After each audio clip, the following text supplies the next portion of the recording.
Hello and welcome back. So I haven't posted anything in a very long time again. Posted a little bit now and again, but not really that much. It's because I'm back at uni, obviously. So I've been super busy at uni for the past few weeks, past like 4 weeks. But now the course that I'm on, I've stopped doing labs, basically. This is so out of context. What that basically means is I have 3 hours Monday evening and 3 hours Tuesday morning free, which I didn't have before, where no one's about at uni, so I should be able to record in peace. So I should be uploading more then in the following weeks, although then I have what? I don't know how many more weeks actually. 7 more weeks of hopefully uploading a bit more, then 4 weeks of holiday where I should be uploading quite a bit again, although I'm on holiday for a week, and then exams where I probably won't be uploading at all, but I might be, who knows. So that's that sorted, I guess, maybe. I'm at home this weekend and I have a small opportunity to record tonight, so I'm going to do that for a few hours and hopefully upload it over the coming weeks. If you haven't already guessed, I'm playing Rome 2. So patch 9 came out, I played a bit of patch 9 beta, and then the actual patch came out. I'm playing a lot of online on that, and I'd say they've gone a long way to fixing the balance online, which is really nice, because I did not play any. I played a few games of online at the beginning, and I was like, no, this is awful, because all it was people spamming elite units, and I have quite a few replays here, which show me beating people who just spam elite units quite easily, even though I'm not particularly good online. So these first few replays don't work, I believe. When Rome 2 first came out, none of the replays worked, really. I have no idea how they'd work their replays, but they just did not work. So, what was that? I've lost my train of thought. Anyway, so none of the replays worked. They fixed that now, but these first few are from the patch 9 beta, so I don't think they've converted well. What tends to happen is just 1 or 2 units sort of respawn and just stand there not doing anything. So what have I said? I've said going to be recording a lot more. I'll put a little link for skipping to the actual battle. So I'm going to be recording more, hopefully. I'm going to be doing some Rome online, hopefully, and I have an opportunity to record this weekend. I'm going to be continuing Might and Magic, Heroes of Might and Magic, and the XCOM game, which I haven't played in ages. I'm going to go back on and just kill all my men. There weren't any other series going, were there? Oh, I might start. I'm thinking about starting a Minecraft series. I'm going to use a mod, but I'm not entirely sure what yet, or I might just do vanilla. Or I might wait for, what patch is Minecraft? Like patch 1.9 on Minecraft? If they change a lot, I might just do that. But I'm going to try and find a mod that changes the game, but not too much, sort of keeps in the theme. I'm thinking of maybe doing Terra Firma Craft, if anyone wants to have a look at that. But anyway, we're going to get into the game. If you don't know Rome Total War, it's online. You get so much money, you get to spend it on an army, and then you fight. That's pretty much it. So, my army, I've got Shield Bearers, 2 Sarissa Cavalry, 4 Thessalian Cavalry, 2 Agarian Axemen, 4 Slingers, 4 Hoplites, 2, what are these guys called? 4 Axe Swordsmen. My opponent has quite a similar army, although these are Bronze Shield Pikemen, who are quite expensive pikemen. He has these 3 are Pontic Heavy Cav, Pontic Royal Cav, sorry. These are Pontic Blood Cav, I believe, Pontic Peltists, Pontic Slingers. If you can't tell, this is, well, I haven't already guessed, this is the Roman era. I guess pre-Roman, this battle could be thought of as. So 4 pikes, and then these are Hillmen, and then these 2 are Pontic Swordsmen. Just outline that quickly, so if you don't play much Rome 2, you'll know what I'm saying when I refer to the armies. So I've already played this, I'm watching a replay, and I'm commenting on what happens. So my build here, the idea behind my build, and his build will come... Ooh, got a little bit of frame rate. No, it's okay, it seems to have stabilised. So there is a reverb bug in Rome where just playing the game at all, you get reverb basically on what the units say, and it's not very nice in your ears. But apparently it's only through headphones and shouldn't get recorded through apps. So my build, if I tab, oh, there we go. Oh, I used to hold it down, I forgot, and zoom in a bit. You can see my army and his army from a top-down view. Oh, this is really quite nice. You can't. It has to be completely top-down. You can't get a slight angle. So I've got quite a big skirmishing component, so I've got my 4 slingers, which I outdo his slingers. He has 2 slingers, although I can't see one of his slingers. I guess they're hiding. The idea of this army is to try and get cavalry superiority, because I have 4 units of Thessalian cavalry, 2 on each wing, and then 2 units of Sarissa cavalry who are light cavalry in the back, and I will change these to whichever flank I think I need them on. And then I have 2 hoplites on each flank, and then in the middle I have 4 swordsmen, shield bearers, 4 swordsmen. So the idea is that I have quite a wide front, and I engage his front, and then also pull my cavalry round, kill all of his cavalry hopefully, and move round the back here and hit him in the back whilst I'm fighting him in the front with my infantry. I have quite a big skirmishing component, although these aren't particularly good, so I've planned to have this skirmishing component basically just hold up in a fight against his skirmishers, giving me time to get my front in, but he hasn't actually brought me skirmishers, so I have an advantage in that sense. And I've seen that he has quite... I'll go out that view now. He has quite good cavalry. These Pontic Royal Cavalry are basically an upgraded version of my Thessalian cavalry. They're shock cavalry again, so they're good on the charge. Mine are good on the charge. Now, with this, often what I do is I will pull these cavalry out to the wing. Oh, I can't get my drawing. That's annoying. Usually here... Oh, I've seen his cav over here. He's moved it out to the forest.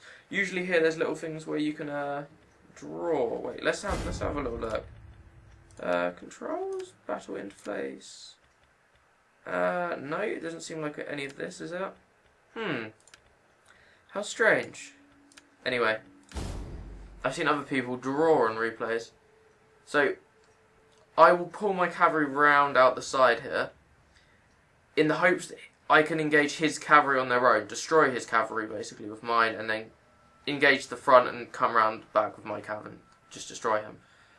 Also, often with this build what I do is I have 2 units of hoplites in each flank, so I can safely take one off, whilst leaving my flank quite well protected against cavalry. So I'll do that, I'll move hoplites out with my cavalry, or even I have these agrarian axemen, who... They're okay. They can actually hold their own in a fight, just about. But they're peltists. They throw spears. Javelin men in this game do a lot of damage, but have low range. That's how it works out. Slingers have fast rate of fire, long range. Slingers are good against lightly armoured targets. These are good against heavily armoured targets. And archers are just sort of in between. I guess archers used to have shorter range than slingers, but now they pretty much have the same. So... archers and slingers, there's not too much difference. I think slingers is just better against unarmoured, and then archers against like medium armour sort of thing. But often I take these cav, put them out on the side, and then I'll move these agrarian axemen forward, supported by some hoplites, because if I can get like a couple volleys off with my agrarian axemen, it will do massive damage to a cavalry unit. Cavalry have small numbers, but have quite high health and armour and that. So I'm worried about these guys right now, and I've moved most of my cav out to this flank, hoping that I can punch through these 2 units. Because I've realised he has 3 units here, and I'm hoping just to take them with my my hoplites and my cav here. As you can see here, I'm actually doing what I just said. It's almost as if I watched this before I started speaking over it, or casting it, or whatever the term is for it. I play a lot of StarCraft, and do this sort of thing with that, and watch this sort of thing with that a lot more than I do with Rome 2. So it's casting with StarCraft. If you watch any of my StarCraft videos, you'll realise that. So I know that I have the skirmishing advantage, or I can sort of see that I have the skirmishing advantage. These aren't centred, which is a massive giveaway that there's probably something else here. So I know there's probably another unit here, and now they've just come into view. So he has 2 slingers, I have 3, and they're basically the same stats, I believe. Yeah, his slingers are a little bit better than mine, actually. But they're pretty much the same stats, so my 4 should easily destroy his 2. And see here, I'm pushing his agrarian axeman back. He's not making the mistake of engaging. He could, like here, these have got a little bit far out. He could hit them with cav and destroy them, but then his cav is engaged, and I can just hit him with my cav, destroy 1 unit of cav. And these are not expensive. These are pretty cheap guys. But every single shot they get off. Here, I think I get a few shots off. This is quite a slow battle to begin with. I play some other battles that are like 5 minutes, which I'll show you which I'll also be doing. See here, I get a decent amount of shots off. Managed to kill one of his guys. You know, that's a small victory in itself, but also it will take the health of his guys down. But if you see here, I'm shooting at these Pontic swordsmen, and their numbers are dropping quite quickly. Although, and over here, we charge into each other. Boom. I will do better on the charge, and as you can see, I've killed a lot of his men on the charge, and I'm engaging his slingers over here. But then in an extended fight, he will win, but I managed to get round in the back. I basically, in this situation, decide that I'm just going to sacrifice these agrarian axemen, and I'm hoping these hoplites will be able to stop these units for long enough that I can get another unit of hoplites over and kill them. So I've used these hoplites to stop them there, and then I'm going to use these two cavalry to kill his cavalry quickly, hopefully bring them around the back and kill the rest of his cav. Get my hoplites in. Now, I've used this opportunity. I'm hoping he's distracted over there, and I'm going to try and run my cav around the back and also kill his cav. But as you can see, it's not going well for me. This is an even fight, I suppose, to begin with, but these Sarissa cavalry are very light. They're only really good for charging skirmishers and his other units in the back. So these are dead. They've been engaged by heavy cav, basically. So they're really dead. So I've moved these around here. I'm hoping to kill this unit. I realise that I'm in a really bad spot over here. He's cleverly pulled his cav out of this fight and left. I think he's left his Pontic swordsman to die. So he's got them out there. I have decided to charge my 4x swordsman in, even though they're not going to be particularly good against cav. Because he isn't charging directly at them, I was hoping to catch them and stick them in place and then maybe hit them with a spearman. He decides to pull out here because he realises if he continues charging through here, I'll be able to get my shield bearers and my hoplites on him. But I think he tried to pull out and his units didn't, and they got stopped. So now they're engaged with these 4x swordsmen, which isn't a good fight for him because I have a lot higher numbers. He's already taken damage, and I've got slingers shooting him straight in the back. And I pulled my shield bearers off to kill these. This is quite a quick fire battle. Over here, I've managed to kill most of his cav. Oh no, I haven't. I've managed to kill one of the units of his cav. One of his units of Hillman. He's got his cav out and he's coming around to charging again. And he's destroying my Sarissa cav. Although my cav should be able to get out quicker. My Sarissa cav should definitely be able to get out quicker. Here, I've got his unit engaged. They're killed. And here, I'm trying to chase his Pontic Royal cav down, his general's unit. And I managed to get them engaged with one of my units of cav here and my hoplites. I should pull these guys back in a second because I realise that these two units here can easily kill this, so pull these out. Here, I've moved my agrarian axeman forward, hoping to force something. And also, if I can kill his slingers, I will have a huge advantage at sort of long range skirmishing because he does have 2 units of peltists. But as I said before, they're short range, so these are range 80, minor range 80 as well actually. They used to be 75. I've pushed my skirmishers far too far forward, so he takes this opportunity to come in here and try and kill these. I should have pulled these back a little quicker. I have over here his general engaged with one of my units of cav, one of my units of hoplites. I've got another unit of hoplites going over there, and my shield bearers coming back to support. This is my general unit, just elite hoplite unit. So luckily, I don't think he noticed, but my 4x swordsmen were out here from before. So I managed to trap his unit of Pontic Royal cav with my 4x swordsmen and then hit them in the side with 2 units of my Thessalian cav, who are very low on numbers by now, so they don't do that much. Also, this is not a very good situation for me because his Pontic peltists they were hitting my Thessalian cav in the side, and these peltists will destroy my cav. Peltists, really good against cav. Cav is not very good against ranged units when they are behind a line of pikes. So he tries to push forward. I think he realises that I have the skirmishing advantage. I now have the cavalry advantage because I've managed to kill all of his cav. So he's going to try and push in with these. These are quite elite pikemen. So in a straight up fight, if I attack him, if he managed to engage me front on front sort of thing, these pikemen will ruin my army. But I realise that I'm winning a fight over here against his general, which I've actually just won. Destroyed his general's unit, and I've quite a lot of my force tied up over here. So I pull back quickly, reform, give myself time for this unit to come over here. One of them just got upgraded. They gained experience. So that's helpful. And then, now in this situation, I have 3 units of sling. Oh, actually, all 4 units of my slingers are still alive. Wow. Damn. And 2 of them are good health, 2 of them are like half health. He has 1 unit of slingers that have just come out from nowhere, basically. So I decided I'm going to try and win a skirmishing fight, try and pick away at his army as much as possible, because I don't want to engage this head on. So in patch 9, they fixed a lot, but at the beginning of patch 9, pikemen were awful, but they patched that again now, so pikemen are slightly better. But pikemen were ridiculous prior to patch 9. So I still don't want to engage them in the front. The way pikes work these days is, if you hit them in the front, you're dead. If you hit them in the side, you're pretty alright. If they're like even money, if you hit them in the side, you're gonna win. And if it's a cheaper unit, you really need to hit them in the back if your unit is cheaper. So he tries again to run out and hit my skirmishers. This isn't a very good move though now, and I don't react too well to it because my skirmishers were very close to my front row. I could have just popped them just behind and then hit his cav with a few missiles, and these cav will have low health by now. So he's trying it again, and hopefully this time I actually do think about it and hit him.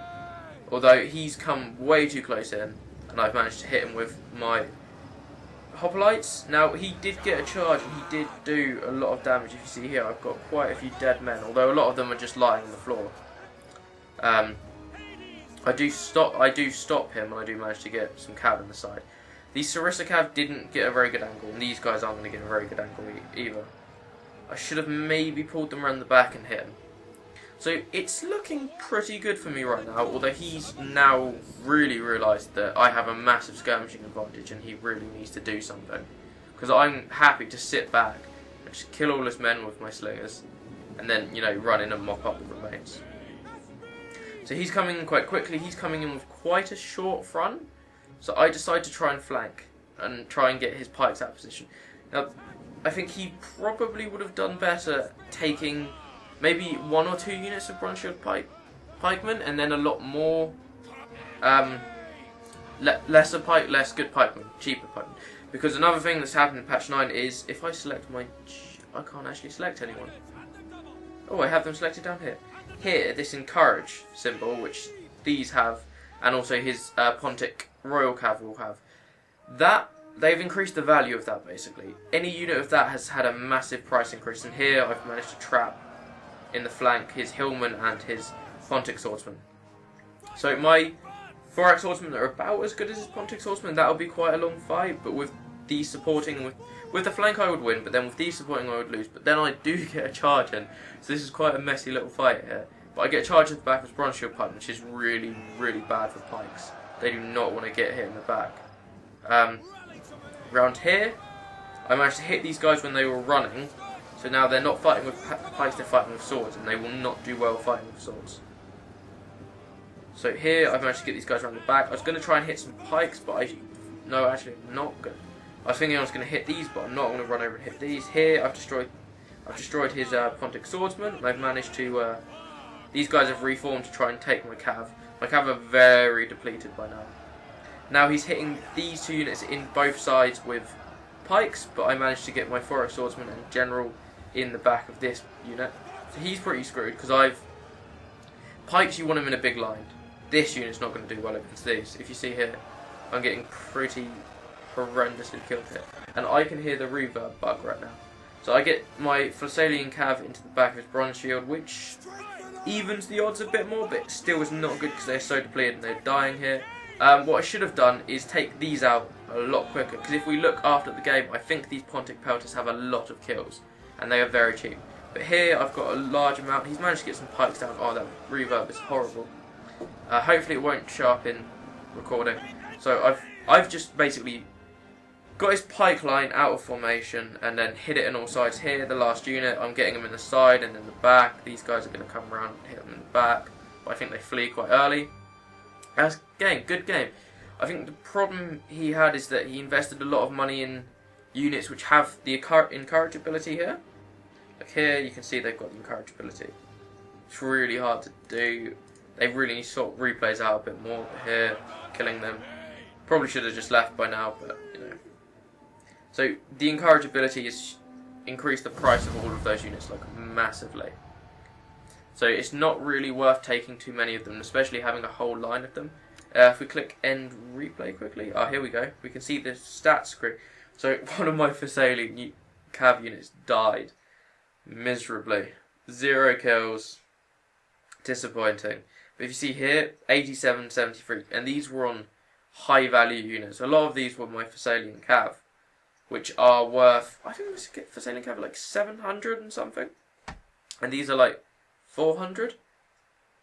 And there's like 90 of these, 60 of these, so just do the maths. They killed almost as many numbers as they have of like double value units. You see here, his pikes did not do well. These guys are really cheap, so ignore that. And his swordsman engaged cav a lot, which wasn't good. And here, this unit killed a lot. That's probably the unit that hit a lot of my skirmishers. See here, my agrarian axemen weren't very effective, although I do tend to, with this build, use them to bait units out. So they either have a choice of retreating, hitting my agrarian axemen, and then me hitting them with my cav and my hoplites, or sitting there and taking the shots, in which case these would have got a lot of kills. Slingers got a decent number of kills. It's not really their job to get too many, and my hoplite, the rest of my units did pretty well. So that's a pretty good game. Yeah, I'm just going to cast another game, but I'm going to redo an intro.